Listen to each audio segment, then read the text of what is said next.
Oh, look at that. I just arrived at home and I found this on my chair. A packet. Very nice. Now the thing that's not that nice is I have absolutely no idea what might be inside of there. I am expecting the arrival of 2 packets from eBay, but the thing is, with the one packet I know what the region code is supposed to be, and it's not on here. And with the other packet I know the name of the seller. I have that in mind, you know, otherwise I'd have to look it all up. But it's not his names on this packet, of course. I got it all covered up. So I don't know what this may be. A bit of a surprise. So we're just gonna unbox this thing on camera, see what's inside. Now the packet is already sitting on the chair so conveniently, so I thought we'd just unbox it on there. We also get the additional benefit that I can shine some light, some additional light on there with my desk light. The thing is, I have a bunch of halogen lights on the ceiling. One of these, I don't know how you call them, one of these bar type assemblies with a bunch of halogen lights on there, halogen spots. The thing is, all those spots, they, I don't know, they just won't last any longer than 1 or 2 months. So half of those spots is always broken because I just never get round to buying replacement ones. So it is a little bit dark in here, so the additional light is nice to have. Right, we got the packet open. That was quick, I guess. Don't want to make this all too long, and we're getting packing material. And oh, I know what this is. So it is from eBay. It is from the person where I know the name, but apparently he commissioned somebody else with sending this out. It is a camcorder that we have, and judging by the way I'm holding this, I guess you might already be able to tell what kind of a thing this may be. Man, oh man, this is quite a bit smaller than I thought, which is nice. Let's get this out of there. And have a bunch of accessories lying down in the box, so I'll have to reposition the camera to really show you those. Okay. There it is. Not sure if you were able to see that. Sorry if you weren't. This is my latest video acquisition, the Canon XM2. Okay, so we got the camcorder itself right there. We have a very, very, very big charger. Very dusty charger as well. As you can see, this thing's pretty thick. But there it is. We got power cord, standard type of thing, nothing special. We got the connector from the power supply to the camcorder. It's using one of those, you know, one of these battery type adapters. We have, now that's nice, we have the lens hood that goes up front right there. I want to put it on there. And we have, oh, that's still sealed. We have a big extra large eye cup with a viewfinder, which I'm probably not going to use either. Don't need it. We have the remote control, which, as you can see, that that doesn't look like a remote control for a camcorder. It looks more like a remote control for a VCR or a stereo system or something. We got the carrying strap, Canon, and we have, last but not least, the big fat manual. There it is. let's try to power this thing up. Now, I already tried it, I have to admit it, but I tried it. Whoops. You got to pull it out to flip it up on the viewfinder. I powered it up and I found out that the battery is dead. It's actually so dead that the camcorder just won't do anything. Here we have the battery pack, original Canon, original one that came with a camcorder. So that's everything but high capacity. Let's just put this this adapter from the power supply in, and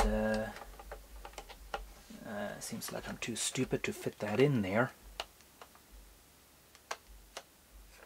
Nope. Oh, well, that's stupid. So you can see the wire goes upwards. That's a bad design, I have to say. Anyway, let's flip open the screen, and there it is. That is a small screen, as you can see. That is a very small screen. I mean, it's just as a comparison. But anyway, let's go ahead, see what it does. Okay, gives you a fancy startup screen. Set the time zone, all of that. Well, this thing certainly hasn't been used in quite a while. There it is. Let's get rid of the lens cover. Okay, I'd say that's looking pretty good. And audio levels are going quite happily. You can't see anything. There it is. As you can see, as I'm talking, audio levels are going. So I'm just going to try to make a bit of a recording on this camcorder, and in case everything works, I'm going to put it into this video right here. So there we go. The remote control. Let's just see. Okay. No, it already lost focus. There we go. Well, focus is not the fastest, but there you can see all those features. You know, zoom, self-timer, menu, start, stop, of course. You can control the menu. TV screen, data code, digital effects, audio monitor, balance, mix. This has an SD card slot for photos. And usual VCR controls, but this also includes AV insert and audio dub and lots of good stuff.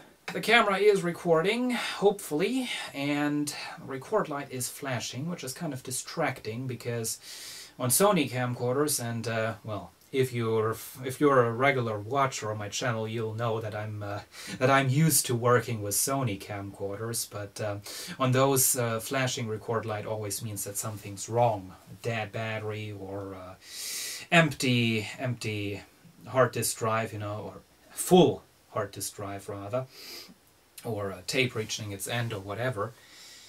This one, it seems to be the usual indication. This camcorder, it was on eBay. I saw it and I said, well, that price is hot. And so I placed an offer and I won. And I paid €251.99, I believe, for this camcorder. Of course, that is a lot of money. And I am actually, well, I am most certainly going to sell my Sony TRV-900 for this one, because the TRV-900 doesn't work properly with a noisy zoom motor that it very unfortunately has. But this camcorder, as I said, I got it for 251 some cents. And usually these camcorders go on eBay for well, something between 400 and 500 euro. So that was an excellent deal. I guess you're all going to agree on that, especially since the camcorder is in very good condition and fully functional, as it seems so far. The seller just didn't bother to make any good photos, and I think the article description wasn't too good either. it said that the camcorder was fully functional and that was in very good condition. So that was enough in the way of info for me, but of course some people like to read a bit more. Anyway, so there it is, the Canon XM2. Standard definition, that is, of course, and the thing is, I now finally figured out a certain way of uploading high-definition videos to YouTube using another person's internet connection instead of mine, which is very slow. So we could now do high definition. You know, and when I bought this, I was still thinking that I'd be stuck with my internet connection for the next years, and that getting a high definition camcorder just wasn't worth it. But anyway, that's how things can change rather rapidly. And okay, I guess this video is already getting too long. So I will be uploading this in 720p high definition. The thing is, YouTube, they are going, of course, being American, they are going by NTSC standards, and NTSC resolution is a certain 480i actually. The thing is, this is a PAL camcorder, and PAL has a higher resolution. I think we have like 576 lines, something around there. So we are getting a higher resolution than just 480. So uploading this in 720p does make sense. So yeah, okay. Talking, enough of that. I'm tired, so thanks for watching.